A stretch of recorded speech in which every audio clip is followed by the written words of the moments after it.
ഇപ്പോ നേരത്തെ ശ്രീ ജയിക്ക് പറഞ്ഞു സാർ ഞാൻ ഡാറ്റ വെച്ച് പറയാം. നേരത്തെ ജയിക്ക് പറഞ്ഞു 8,000 ചില്ലാൻ രൂപയുടെ പിന്നെ CMRD ഫണ്ടിൽ ഞങ്ങൾ ചെലവഴിച്ചു. ജയിക്ക് ആരെയാ നിങ്ങൾ വിഡ്ഢികളാക്കുന്നത്? കോവിഡ് ഉണ്ടായത് ഏത് കാലത്താ? CMRD ഫണ്ടിലേക്ക് ഫണ്ട് കളക്ട് ചെയ്ത് ഏത് കാലത്താ? പ്രളയം ഉണ്ടായത് ഏത് കാലത്താ? ഗവൺമെന്റിൽ നിന്ന് ഫണ്ട് വന്നത് CMRD ഫണ്ടിലേക്ക് ഫണ്ട് കളക്ട് ഏത് കാലത്താ? ആ ഫണ്ട് ചെലവഴിച്ചതാണ് ഉമ്മൻചാണ്ടിയുടെ കാലത്ത് കൊടുത്തുമായി നിങ്ങൾ താരതമ്യപ്പെടുന്നത്. നിങ്ങൾ ജനങ്ങളെ വിഡ്ഢികളാക്കല്ലേ ജയിക്ക്? നമ്മളൊക്കെ ഈ നാട്ടിൽ ജീവിക്കുന്നവരല്ലേ? എന്തെങ്കിലും കണക്കങ്ങ് വായിച്ചു പോയാൽ അത് അപ്പാടെ വിഴുങ്ങുന്നാണ് നിങ്ങൾ കരുതുന്നത്. 20 കോടി രൂപയാണെന്ന് ഞാൻ പറയട്ടെ ഡേറ്റ വെച്ച് ഞാനൊന്ന് പറയട്ടെ. CMRD ഫണ്ടിലേക്ക് കോവിഡ് ഫണ്ട് കളക്ട് ചെയ്ത് ഉൾപ്പെടെ കണക്കാണ് നിങ്ങളുടെ ഡാറ്റ. അതാണ് നിങ്ങളുടെ ഡാറ്റ. ഇങ്ങനെ തകർന്നറിഞ്ഞ വാദങ്ങൾ ഉന്നയിക്കല്ലേ ജയിക്ക്? എന്ത് ദുർബലമായ വാദമാണ്, അങ്ങനത്തെ ദുർബലമായ വാദമാണ് ഉന്നയിക്കുന്നത്. ഞാൻ പറയട്ടെ, നിങ്ങൾ വരുന്നതിന് മുൻപ് ഞാനൊന്ന് ഡാറ്റ പറയുന്നേ ഞാൻ പറയാം. ഡാറ്റ പറയാം. നിർത്ത് അവസരം ഞാൻ പറയാം.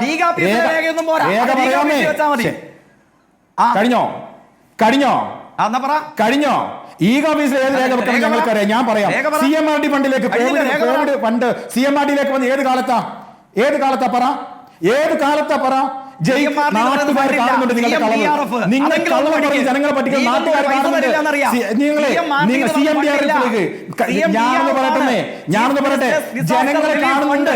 നിങ്ങൾ ഇങ്ങനെ കള്ളത്തിന് പറഞ്ഞു പോകുമ്പോ അത് ജനങ്ങൾ കാണുന്നുണ്ട്. അതേ ഡിസാസ്റ്റർ ഫണ്ടിലേക്ക് വരുന്ന പണത്തെ കുറിച്ച് കോവിഡ് വന്നത് ഉമ്മൻചാണ്ടിയുടെ കാലത്തല്ലല്ലോ, പിണറായിയുടെ കാലത്താണ്. പച്ചക്കള്ളം ജനങ്ങളോട് പറയാ, എന്നിട്ട് ജനങ്ങളെ വെട്ടികളാക്കുക, എന്നിട്ട് അവരെ കവർന്നു പോവുക. എന്ത് കഷ്ടമാണ് ജയിക്കുന്നതൊക്കെ, എന്ത് കഷ്ടമാണ്. ഇനി നിങ്ങൾ പറഞ്ഞു 20 കോടി രൂപ. ഞാൻ ജയിക്കോട് ചോദിക്കട്ടെ, നിങ്ങൾ വരുന്നതിന് മുമ്പ് ഞങ്ങൾ ഇവിടെ ചർച്ച ചെയ്തു, സ്മൃതി ഉൾപ്പെടെ അത് കോട്ട് ചെയ്ത് പറഞ്ഞു. എം വിൻസെന്റ് MLA നിയമസഭയിൽ ചോദിച്ച രേഖകൾ ഞങ്ങൾ ഇവിടെ ചർച്ച ചെയ്തു. 9 കോടി ചില്ലാനം രൂപ നിങ്ങൾ ഈ നവകേരള സദസ്സിന്റെ നോട്ടീസിന് മാത്രം ചെലവഴിച്ചു എന്ന് പറയുന്നു. എന്നിട്ട് പറയാം ആകെ ചെലവായത് 20 കോടിയാണെന്ന്. ആരെയാ നിങ്ങൾ വിഡ്ഢികളാക്കുന്നത്? നിങ്ങൾ എന്ത് രേഖയുടെ അടിസ്ഥാനത്തിലാണ് പറയുന്നത്? നിങ്ങളുടെ മൊബൈൽ ഫോണിൽ ഏതെങ്കിലും A4 കാണിച്ച് ഇത് രേഖയാണ് എന്ന് പറഞ്ഞാൽ അത് അപ്പാടെ വിഴുങ്ങി പോകണമോ? അങ്ങനെ വിഴുങ്ങിയിട്ടാണ് ഞങ്ങൾ പോകേണ്ടത്.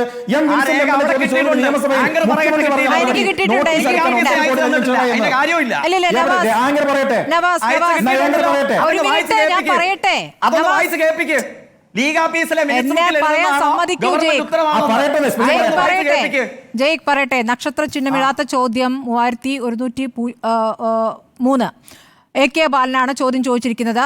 മുഖ്യമന്ത്രിയുടെ പൊതുജന സമ്പർക്ക പരിപാടിയുടെ നടത്തിപ്പിന് എത്ര രൂപയാണ് ചെലവഴിച്ചതെന്നും പ്രസ്തുത പരിപാടിയിലൂടെ എത്ര അപേക്ഷകളാണ് ലഭിച്ചതെന്നും വർഷവും ജില്ലയും തിരിച്ചുള്ള കണക്ക് ലഭ്യമാക്കാമോ? ജനസമ്പർക്ക പരിപാടിയുടെ നടത്തിപ്പിനായി ജില്ലാതലത്തിൽ ചെലവായ തുകയും അക്ഷയ്ക്കും CDTനും നൽകിയ തുകയും വിവര പൊതുജന സമ്പർക്ക വകുപ്പ് മുഖേന ചെലവഴിച്ച തുകയും ഉൾപ്പെടെ നാളിതുവരെ ആകെ 20,96,33,807 രൂപ ചെലവഴിച്ചിട്ടുണ്ട്.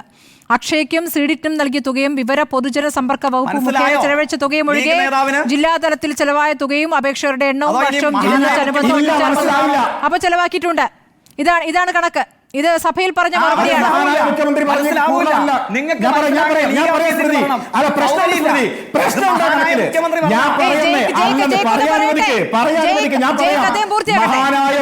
പറഞ്ഞത് അപൂർണമാണ്. മനസ്സിലായില്ല? ഞാൻ മഹാനായ മുഖ്യമന്ത്രി പറഞ്ഞത് അപൂർണമാണ്. ചെലവാക്കിയ തുകയെ കുറിച്ച് മാത്രം പറയുന്നു. നിങ്ങൾ മുഴുവൻ എക്സ്പെൻഡിച്ചർ പറ.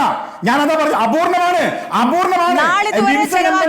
മറുപടിയിൽ 9 കോടി രൂപ പ്രിന്റിങ്ങിന് വേണ്ടി മാത്രം ചെലവാക്കിയ തുക. അവിടെയാണ് ഉത്തരം. ചെലവാക്കിയ തുക, അതായത് ഇനി കൊടുക്കാനുള്ള ബില്ല് അതിന് പുറത്തുണ്ട്. നിങ്ങൾ പറ, നിങ്ങൾ എന്ത് വായിച്ചു കൊടുക്കാന്ന്? മലപ്പുറം ജില്ലയിൽ ഞാൻ സംസാരിക്കുന്നു. നിങ്ങൾ തന്നെ റിപ്പോർട്ടർ ചാനൽ തന്നെ ചെയ്ത വാർത്തയുണ്ടല്ലോ. ബില്ല് കൊടുക്കാൻ പെൻഷൻ ഉള്ളത് പൂർണ്ണമായി കൊടുത്തിട്ടില്ല, സംഘാടക സമിതി പ്രയാസത്തിലാണ്, ബില്ല് കൊടുത്തിട്ടില്ല എന്ന വാർത്തകൾ നിങ്ങൾ റിപ്പോർട്ട് ചെയ്തിട്ടില്ലേ? അതുകൊണ്ട് ഇത് അപൂർണമായ കണക്കാണ്. ഇത് അന്ന് തന്നെ ചർച്ച ചെയ്യപ്പെട്ടതാണ്. ശരി.